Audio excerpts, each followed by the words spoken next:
You wanted stories, J-Mac? I'm gonna shove it down your throat until you hate them. Just kidding. I hope you continue to like them. But I wanted to tell the story about the time that I went to Hershey Park and I got paranoid. So, like, this story is really funny in hindsight, but like back then it was very that's better for the lighting. I'm actually doing something to help it visually. Usually I don't. So yeah, I got this story is funny now, but back then it was really traumatizing because I thought these two girls that were flirting with us were like, how do I say it? I don't even remember. I don't even remember my own story. I hit the. I thought I knew the story inside and out. Um, I thought they were stalkers. Yeah.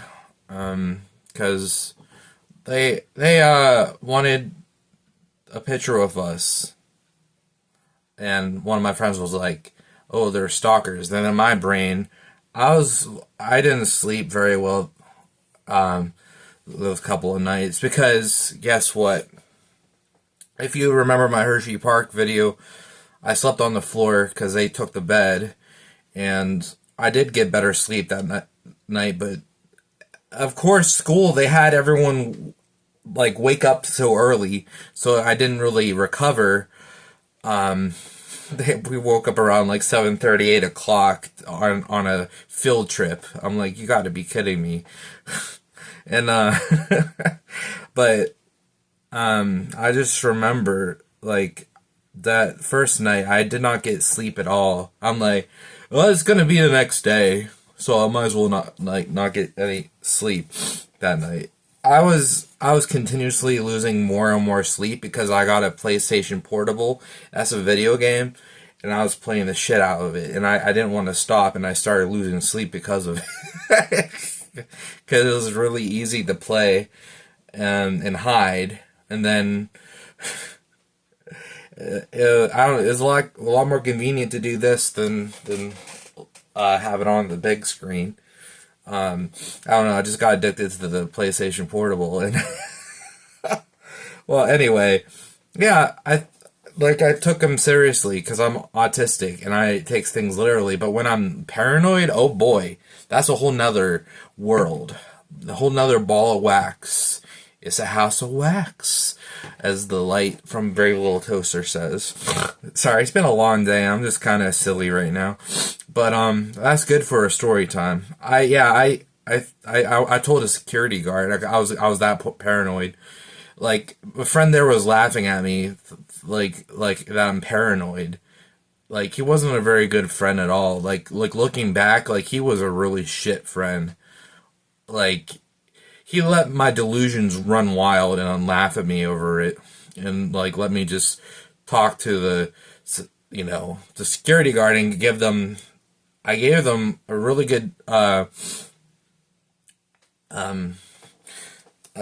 descriptions. I was like I was making sure I like top to bottom like I knew exactly what they looked like.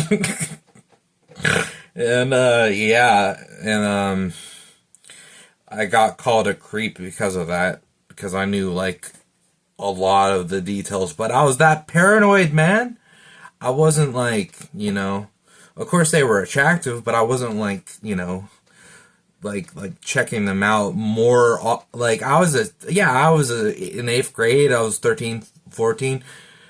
Yeah, I was checking them out, but not more than usual. Not more than my usual teenage self would do that. And like my other friend just fucked off and went to like somewhere else and rode things by himself because he didn't want to ride the big roller coaster. That's how we met them. We're in the line of this roller coaster, and this this story is jumbled. I say the beginning at the end, and the end at the beginning.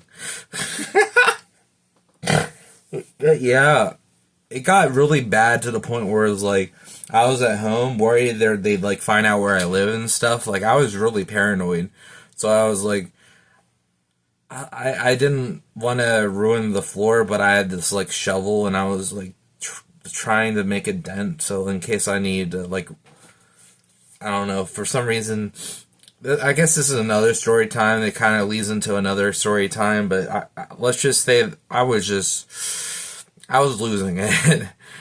And looking back, it's just really ridiculous. They just wanted, like, that's how much, like, like, I couldn't handle women flirting with me. Like, I guess girls back then, because I wasn't a man, I was a boy back then, too. Like, I was just to the point, like, it's bad when you, like, freeze up when a girl asks you out, but when a girl, like, random girls want to take a photo with you, like, and you're, like, paranoid that they're gonna come to your house.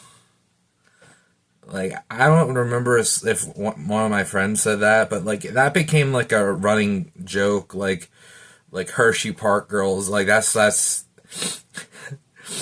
a that is exactly what it's called, the situation. It became like a running joke, which, you know, I'm okay to laugh at it now. But back then, it was like I realized how shitty that was. But then again, I had all this attention on me, so I ran with the joke regardless. You know, I'm like, hey, all right, I got a joke. I'm you know, I'm the talk of the town. Like, that's perfect. What I usually like, but I had no evidence whatsoever that these girls were gonna like find out where I live. Like, the fact he said they're stalkers is because he didn't want to get his photo taken. So it's like my brain jumped to conclusions. I'm like, it went on danger mode. Like, no, no wonder I couldn't flirt with girls in middle school. If you enjoyed, please leave a like and subscribe if you're new, and I'll see you when you watch me again, metaphorically.